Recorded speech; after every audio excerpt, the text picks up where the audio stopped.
হযরত মুসা আলাইহিস সালাতু ওয়াস সালামের সময়ের ঘটনা। হযরত মুসা আলাইহিস সালাতু ওয়াস সালামের সময় এক ব্যক্তি ছিল যার নাম বালআম ইবনে বাউর। নাম কি?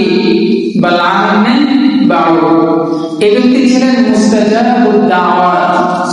মুস্তাজাবুদ দাওয়াত বলা হয় ওই সমস্ত ব্যক্তিদেরকে যারা আল্লাহ তাআলার কাছে দোয়া করলে আল্লাহ তাআলা তাদের দোয়া কি করে নেয়?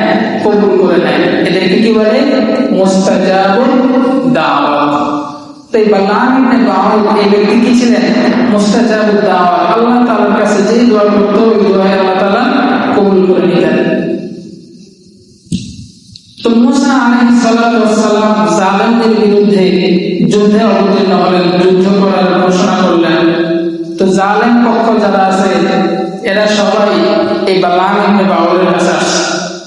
আসার পরে বালআম ইবনে বাউরকে বলে, মুসা সে তো আল্লাহর নবী, অনেক শক্তিশালী মানুষ, তার বিশাল সৈন্যদল আছে। মুসা যদি আমাদের সাথে যুদ্ধ করে তাহলে আমরা নিশ্চিত কি করব? পরাজয় বরণ করবো, আমরা জিততে পারবো না, আমরা ধ্বংস হয়ে যাব।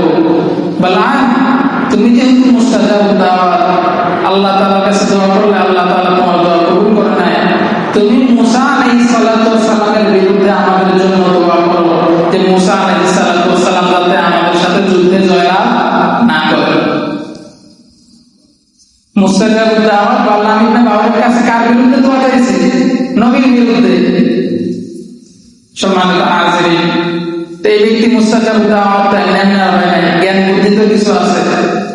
সে বলল তিনি হচ্ছেন আল্লাহর নবী, আমি যদি তার বিরুদ্ধে কি করি? দোয়া করি, তাহলে আমার দুনিয়াও শেষ, আখিরাতও শেষ। কিন্তু এই লোকগুলা খুব নাছোড়বান্দা, এরা বালআম ইবনে বাউরকে ছাড়ে না যে না আপনার দোয়া করতেই হবে। এক পর্যায়ে তাদের পীড়াপিড়ি সহ্য করতে না পেরে তিনি কি করলেন? আল্লাহ নবী মুসা আলাইহিস সালাতু ওয়াস সালামের বিরুদ্ধে বদদোয়া করলেন। বলেন নাউযুবিল্লাহ। কি দোয়া করলেন? যে মুসা আলাইহিস সালাতু ওয়াস সালামের যেন যুদ্ধের মধ্যে জয়লাভ না করে।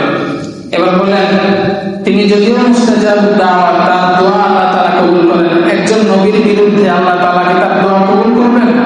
কবুল করবেন না। আল্লাহ তাআলা এই ব্যক্তি সম্পর্কে পবিত্র কালাম মাজিদের মধ্যে আয়াত নাযিল করলেন, ওয়াতলু আলাইহিম নাবা আল্লাযী আতাইনাহু